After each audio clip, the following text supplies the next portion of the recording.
Welcome back. Today I want to talk about the special way that the Panchanan Bhattacharya Ji lineage treats the crown in meditation.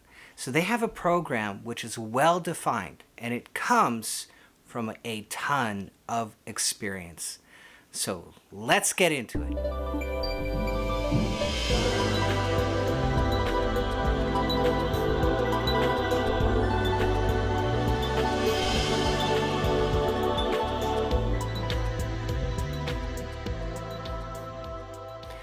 Quite a while ago, I did a video. It's called the Brain Orbit Kriya.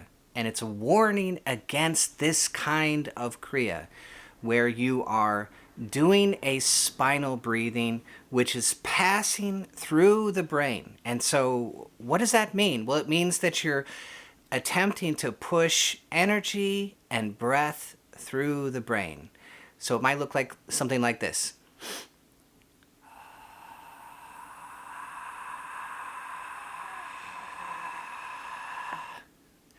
So I just pushed breath from the medulla up to the crown of my head, right? And I can do that once, no problem. But if I do it 600 times, it's going to mess me up. I'm going to have a hard time when I'm trying to drive or when I try and turn and have a conversation. It's going to start to mess me up. So while you're out there in the Kriya world, you may encounter this kind of a Kriya where they're asking you to pass through the brain with breath. So they might curve toward the spiritual eye and then go up over the top with breath. They might curve straight up with breath, and they might curve over the back with breath. All of that, the Panchanan Bhattacharya Kriya lineage says no. We do not breathe through the brain. In fact, Lahiri Mashaya says, we do not breathe through the brain. And there is some hinting of this in the very ancient yoga that you can find. In fact, the lotus at the top of the head is a lotus. It is not a chakra. So here below at the medulla, at the throat, at the heart, at the lumbar, the sacral, at the coccyx, at these points, those are called chakra. And this is the lotus, the 1,000-petaled lotus. It's a completely different category. It's a completely different system. So the very old yoga knew this. In fact, the Greeks knew this. This is an amazing book. I'm going to have a link below, Body of Myth, and he goes through the old Greek myths and the old Greek architecture. And they're talking about this distinction between the body and what they call heaven. So a very big distinction right here, just happens to be the same place. Kriya Yoga makes a distinction from the medulla upwards. It's okay to breathe through and om into the medulla, but breathing through the brain, the oral tradition, which I am from, strongly emphasizes this is not a good idea. So when we're talking about chakras, there's actually 6 from the coccyx to the medulla. In fact, you go very, very far back, and the yogis will say, well, actually, I think there's only 4. And they felt the one in the gut, they felt the heart, they felt the throat, they felt the medulla. And so some of you will say, Forrest, I'm having a hard time locating the first chakra, the second chakra, and then at the third chakra, I'm okay. But it kind of feels like they're all lumped together. They're so close. Well, you have friends, very, very ancient old yogic friends who felt the same thing. Isn't that interesting? And only over time did they start to say, oh, wait, there's a division here. There's a segregation. And they said, okay, now we think there's 6. There's not just 4, there's 6. So some people have told me, Forrest, you don't know what you're talking about. There's 7 chakra. Yes, where did you hear that from? Well, you heard it from the New Age community, and they're doing their very best, but that's not correct enough. There is a segregation from the chakras to the 1,000-petaled lotus. It's a division. And we see that very, very clearly in our internal experience. And it was made extremely clear to me through my oral tradition. Don't breathe through the brain. This is the land of the Bhagavad Gita, the battle of Kurushetra, the battle between your dorsal vagal and your ventral vagal and in between the sympathetic system. That's a battle going on. Will you make it and draw back into the Pandavas, or will you stay stuck at the front of the body? Always outside, always interacting, always at the doorway, never at the origin. That is the battle of Kurushetra, and we can breathe through that battle, but we don't breathe into heaven. Krishna is working with and working on the 5 chakras below him. So the medulla, we could say that's Krishna, and everybody below is a Pandava brother, and he's working with those brothers. They are not working on Krishna. Isn't that interesting? So not up into the brain. We don't have to war with that part of the body.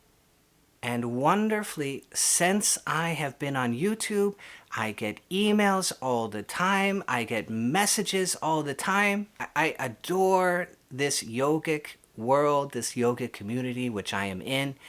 Let me give you a fun example of that. This came to me this morning from one of my very, very deep yogic students. He said, I am nothing, and all my problems come when I'm something. Could have been nothing years ago, but I had to be something. Isn't that poetic and beautiful and simple and so wise? Isn't that amazing? He's touching profoundly on the right brain. And when he does, he enters into an absorption. He enters into a union with nothing. And then he's identified. He says, I am this vast consciousness of nothing. I am this. I could have been this years ago. But I had to be something. I had to be here with a personality and get my way. All of that, right? I had to be all of that. Could have been this years ago. Beautiful. So I'm in this wonderful yogic world, and people occasionally contact me and say, Forrest, I am having a horrible time. I am having this horrible Kundalini experience. I am having this horrible experience of the magnetic pole into the brain. It's way too strong. It's off the Richter scale. And very often it's because they've done a breath through the brain. And I had one young man contact me. He said, my whole life has been ruined by a technique that he made up for himself. He heard about the spiritual eye. He heard about the bindu. He says, well, I'll just use that. He went to the spiritual eye. He went to the bindu in the back of the head. He went to the spiritual eye. He went to the bindu. He went to the spiritual eye. He went to the bindu, over and over and over and over and over and over and over. And he fell apart as a personality. He lost his job. He lost his girlfriend. He fell out of school. Couldn't pay his debts. Couldn't help his family. Stuck in bed, stuck in his room, trying to recover. And I gave him all the grounding suggestions. I gave him, lay down on the floor, I relax, I let go. I relax, I let go. When you've got too much heaven, you've got to come back down to earth. You have to have some kind of a balance inside of yourself.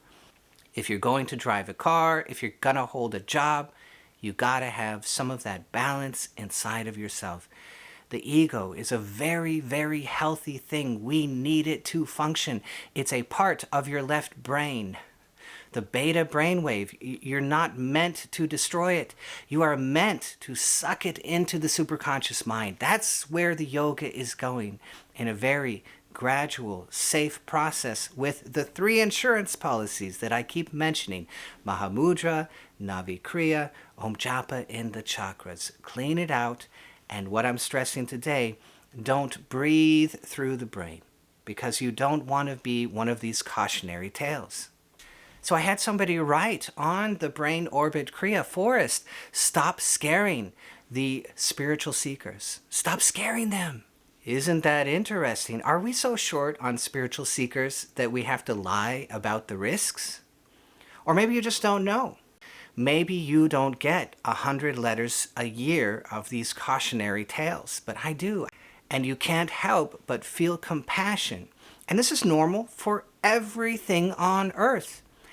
You can have the coffee. Don't heat it up so hot that it burns your lip, burns your tongue, burns your mouth.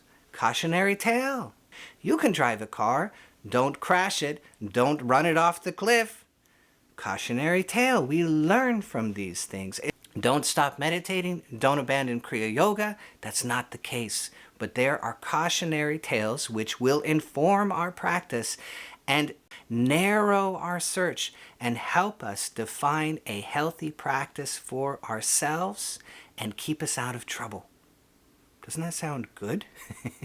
There was a very good yogi, and he said there are so many side paths. So true. So many side paths, and I think I went down most of them. And you get to the very end, and you go, oh, now I get it. So when I'm giving you a cautionary tale, it's to help you and speed up your spiritual life, that you don't have to go down the road that I spent 5, 10, 15 years going down. Oh my God. And you have it laid out in front of you. This is the way. This is the easy way. This works. Try it out. That's where it's coming from. It's coming out of compassion, you see. I hear these tales and I feel for these people. That's why I keep making these videos. How do I deal with my Kundalini? 3 insurance policies, lay down on the floor, ground yourself. I let go, I surrender. I let go, I surrender. Get the earth back inside of you. So how does the Panchanan-Bhattacharya Kriya lineage deal with the crown? Because occasionally somebody goes, Forrest, I can't ohm through the brain. Yes, you can. Oh, but I thought you said I can't ohm through the brain. Yes, you can. Don't breathe through the brain. So what will happen is I will do the HRV resonance. I will enter into the low idle state. The tranquil breath will come over me. I am doing the Om Japa in the chakras, and this will cause a rise of the consciousness, a roll-up. The consciousness will rise back to the brain. It's actually falling back to the brain. I'm not pushing it up the spine. It's falling from whence it came. It came from the brain. The consciousness descends through the nervous system as a projection from the brain.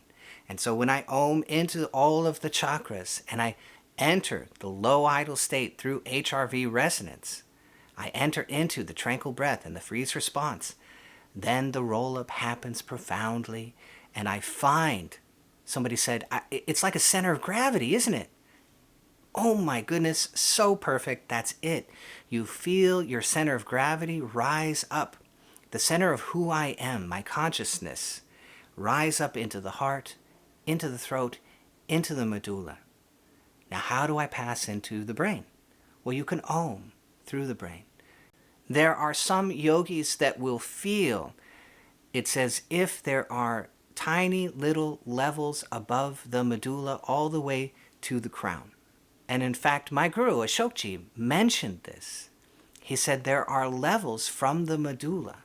So you can feel the medulla, and then you can feel yourself rise up slightly higher, and slightly higher, and slightly higher, and slightly higher. And so you can Om through those levels. You can Om all the way through the chakras, and then into the medulla, and through that passageway up to the crown.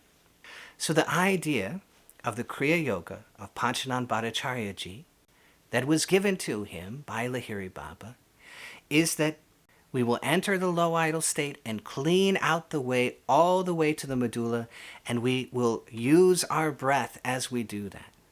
But once we reach the medulla, we begin this deeper and deeper process of letting go, and we allow ourselves to float from the medulla to the crown, and from the crown into expansion. So you see the 1,000-petaled lotus and it's opening. What are they talking to you about? Well, they're talking to you about expansion. Did anybody ever tell you that? They're talking about expansion. Enter into something which is greater than yourself. We're so used to being cramped down in this little body, this little story that we're stuck in. And now we've reached the edge of it. We've reached the edge of it. And then we expand and expand and expand into spaciousness, into intelligence, into nothingness, into the vast, big holy. So there you have it. This part is okay to breathe through, all the way through the medulla. You can breathe through the medulla. Even though it's at the brainstem, it's safe to breathe through. But above that point, we want to float. Breathe, float. The battlefield, heaven. There's a segregation here. So here is the battlefield of Kriya. Kriya is a material meditation. It is using the breath. It is using the energy. It is using the chakras. All of this is material. People want to say energy is not material. It's still in the body. It's still a material meditation.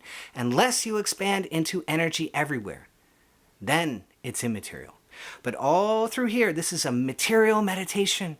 And then you float, you let go, and you expand. And now, as you expand, as you enter into the beginning of an absorption and you begin to feel yourself in the space around you, perchance, now you're entering into the immaterial.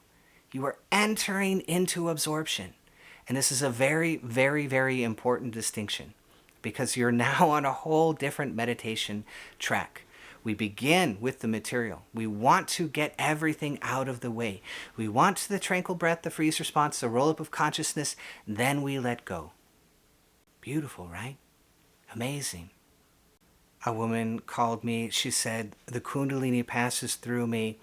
I don't know when it's going to come. It comes, it rolls over me. I'm incapacitated. I can't do anything. It's very uncomfortable. It's very uncomfortable when it comes. What can I do? Mahamudra, which is on this channel. Navi Kriya, this is in the Guardian video. Om Japa in the chakras. Clean everything out. Lay down on the floor. Ground yourself. I let go. I surrender. I let go. I surrender. Get yourself out of the way. I let go. I surrender. I ground myself. Feel the earth. Feel as deep into the earth as you possibly can. And when you feel all the way down, feel deeper. Connect as deeply as you can. You have to establish that balance in order to have the capacity to feel all of the heaven. When there's balance, it doesn't matter how much heaven there is, you have the capacity for it. But you have to build that through balance. Talk to your subconscious. You know what? Oh my God, we have the Kundalini feeling in the body. This is what I was looking for in my spiritual journey. Oh my God, thank you so much. I really appreciate it. Now please ease this. Ease my way. Make it easy for me. Make it comfortable for me. Ease my way. Please do this for me. Go ahead and do this now. You want to talk to your subconscious as an authority, like you're talking to a child that you love. Please go ahead and do this now. You are the parent, they are the child. Please go ahead and do this now. It's a child that you love. That is the correct tone to have with the subconscious, so it will listen to you easily. Don't make it complicated. The subconscious does not respond to complication. It is not the conscious mind. It responds to simplicity. So what was that? That was 5 things. Do those 5 things. Do the insurance policies. If you don't have this problem, don't worry about it. You'll probably never encounter it so long as you're doing the 3 insurance policies and you're not breathing through the brain. That's the point of these videos, to guide you in the right direction. Kriya Yoga wants you to have the deepest experience of the divine you possibly can without any trouble. And it's always trying to guide you in that direction, especially if it's the Panchanan Bhattacharya lineage. I'm sure over the lifetime of Lahiri Baba and Panchanan, they heard 1,000 Kundalini stories gone wrong. And all of that information will inform you. And you will clarify what you're trying to teach more and more and more to make sure you're guiding everybody in the right direction. That's why it's an oral tradition. That's why it's a living teaching. It's not a dead, stale, frozen, stone-like teaching. It's a living tradition. It lives in you. You have to work with it, right? Where you are at, you have to work with it. That's why it's a living teaching. So there you go. That is the Panchanan Bhattacharya Kriya plan. Bhagavad Gita, heaven. Breathe through, that's okay. Don't breathe through, not a good idea. Om all you want. Expand all you want. Let go all you want. Feel all you want. But don't breathe through the brain. Probably not a good idea. Once is okay. Twice might be okay. 10 times might be okay. But over and over and over again, you will run into trouble. And it's a certain percentage of people. And the thing is, you don't know if you're going to be one of those until you've done it and you run into the problem. And you might do it for a year. I did it for a year. No problem. What about 2 years? What happened at the 2-year mark? What happened at the 3-year mark? Are you sure it was okay for you? We don't know when it will go wrong until it goes wrong. And then it's a problem. And now you have to remedy the problem. It would be easier to sidestep the whole problem entirely. Because you don't need to breathe through the brain. You just float. Easy. Let go. Enter the great expanse. That's what's waiting for you. Not this tiny little frustrated story that we live in, right? So I hope that you love this. If you did, be sure to hit that bell down below so I can see all of you next time.